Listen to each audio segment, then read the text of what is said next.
Hello there. Thank you so much for joining us. This is News Channel Nebraska. My name is Eric McKay. Let's take a look at our top headlines today. Beginning with the U.S. economy, it keeps showing its resilience of late, but experts say that strength has its limits. Despite trade deals, many say tariffs have been putting upward pressure on prices. And now, as Amy Kiley reports, the U.S. economy faces a new challenge. I've seen numbers that are starting to hurt the economy. Treasury Secretary Scott Bessent says the federal government shutdown is slowing the U.S. economy.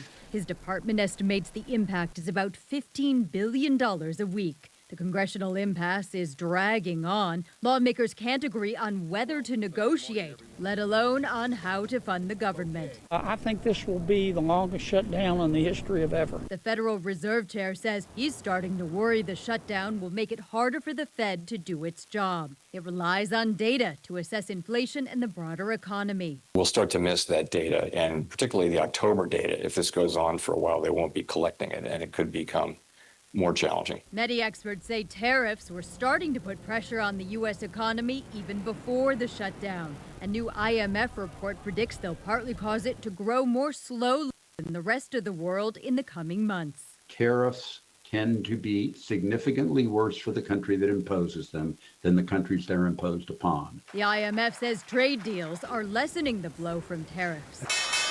Experts say that helped the U.S. stock market reach new record highs before trade tensions with China sent it on a roller coaster ride. We do have these, I hate to say it, boom and bust periods. And invariably, what goes up does come down at some point. Amy Kiley reporting, News Channel Nebraska. Closer to home, a southeast Nebraska motorcycle crash sent one person to a hospital with a head injury Wednesday afternoon. Authorities say a motorcycle went out of control on U.S. Highway 136 about 6 miles east of Beatrice. That crash at the intersection with South 66th Road sent Beatrice Fire and Rescue, Beatrice Rural Fire, and Gage County Sheriff's deputies to the scene. Authorities say the motorcycle flipped on the highway, ending up in the westbound lane. The rider taken by ambulance to Bryan West Health Center in Lincoln. A Beatrice fire captain said the man was listed in stable condition at the time of transport. His identity was not made immediately available. Well, the first step to bring 34 new homes and a new sports complex to the small town of Tilden is underway. The Tilden City Council this week voting 5-1 to move forward with a redevelopment plan. The idea came from longtime resident Jerry Dietrich. He said he saw it when an influx of younger couples moved to Tilden. To keep up with the needs of those younger families, Dietrich says the project needs to keep the town expanding. To get more business in Tilden or any small community, you need housing for the people, and you need a school system that the parents or people moving to the area will want to move to. Dietrich says 34 new family-sized homes will be built in 3 phases. Construction for the sports complex already underway. The Elkhorn Valley Public School District says they expect construction there on their football field to be done in time for the next season. Another town growing of late, Columbus. With that growth comes more students to schools, but district officials say their classrooms are filling up. Sarah McKenna says now the school district hoping to use a bond issue to create more space. The city of Columbus is experiencing a population increase. 5 new developments like this one are popping up to house new residents, and the schools are expecting an increase as well. So really beginning with next fall through the next 5 school years, we expect to see at least 350 new students and probably as many as 550. Columbus Schools is hoping to pass a $43.6 million school bond to build a new building. Right now, 4th graders are in the elementary schools, and the 5th graders are in Columbus Middle School, which has the largest number of students for middle school in Nebraska. But right now, 4 of our 5 elementary buildings are at capacity. So any increase in elementary would have to go to one of our elementary schools, and there's only a few seats left. So we already don't have the space for K-4, and our middle school's already at capacity in grades 5-8 at over 1,200 kids. The new school will change that. Right now, it's just a parking lot on the north side of the middle school.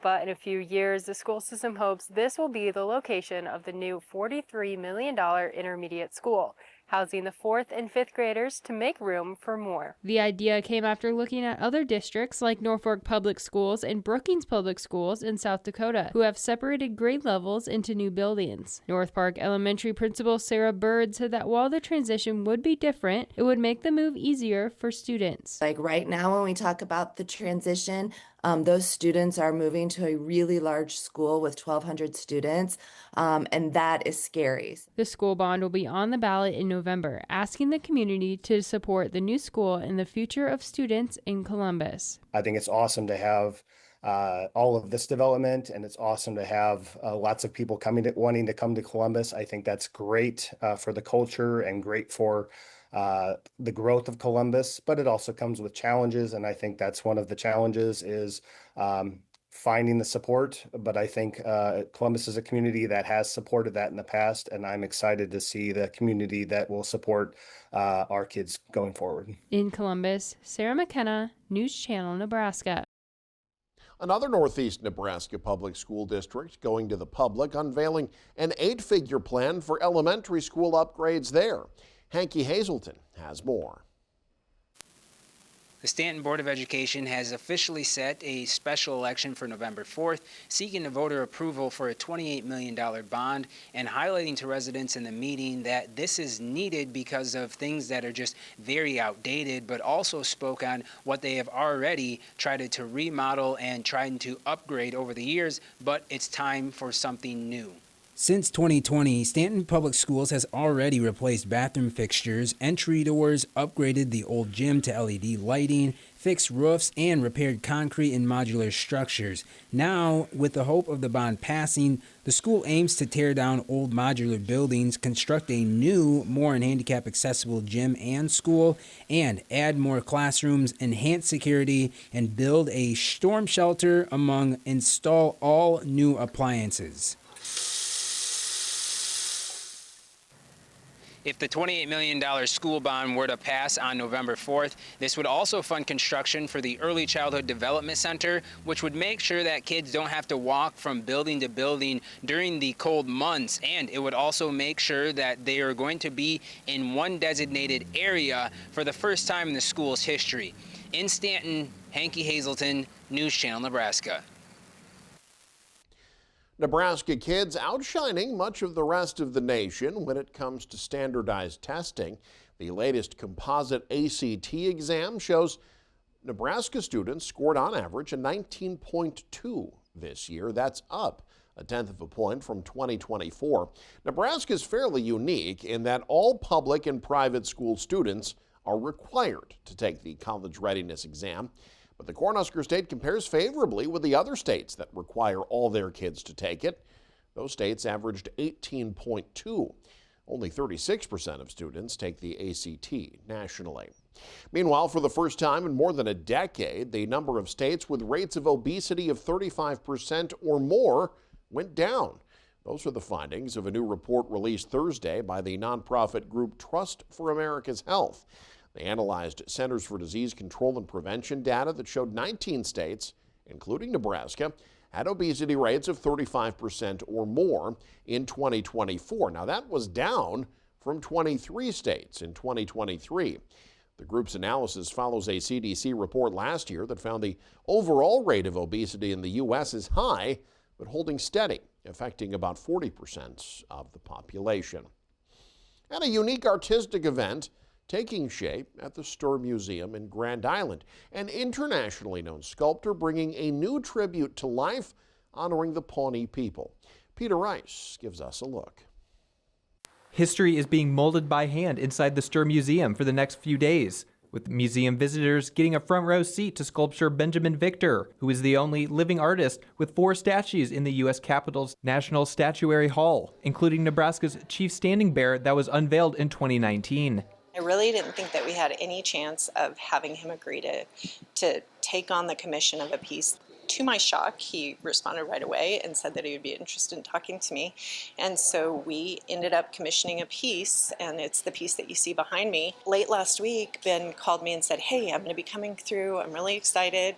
would you like me to live sculpt your piece at the museum? And I was like floored, and said, absolutely, we would love that. And they jumped at the chance, and I jumped at it too. So it's just perfect timing, and everything on this project so far has been that way, where it's just kind of serendipity all along the way. There's a lot I have to add to the back of the dress still. Victor is now sculpting a piece called Pawnee Mother, commissioned by the Sturm Museum Foundation and funded by the Wilson family in memory of longtime volunteers Jack and Marilyn Wilson. The Pawnee Earth Lodge has long been one of the museum's most visited exhibits, drawing thousands of school children each year.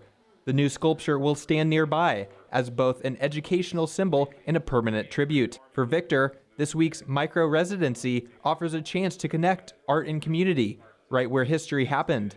I'm just really happy. I feel like Nebraska's kind of home away from home for me. I've done a lot of work now in the state and just been accepted and loved by everybody here. It's been so much fun. So I always jump at the chance to come back here and do a project like this. And this is just a dream come true because it's so inspiring in every sense of the word. On Saturday, Pawnee models will pose for the sculpture. Their participation highlights the living heritage of the Pawnee people the piece will honor. When the clay work is complete, Victor will return to Idaho to cast Pawnee Mother in bronze before it's installed permanently along the Pawnee Earth Lodge pathway of Sturm Museum. The live sculpture continues through Saturday from 1 to 5 p.m. daily inside the Sturm Museum. From Grand Island, Peter Rice, News Channel Nebraska. And you can stay up to date with the very latest by following us online. Head to newschannelnebraska.com, click on the News tab there. You can also follow us on X, like us on Facebook and Instagram as well. Thanks for joining us. Have a great day. This is News Channel Nebraska.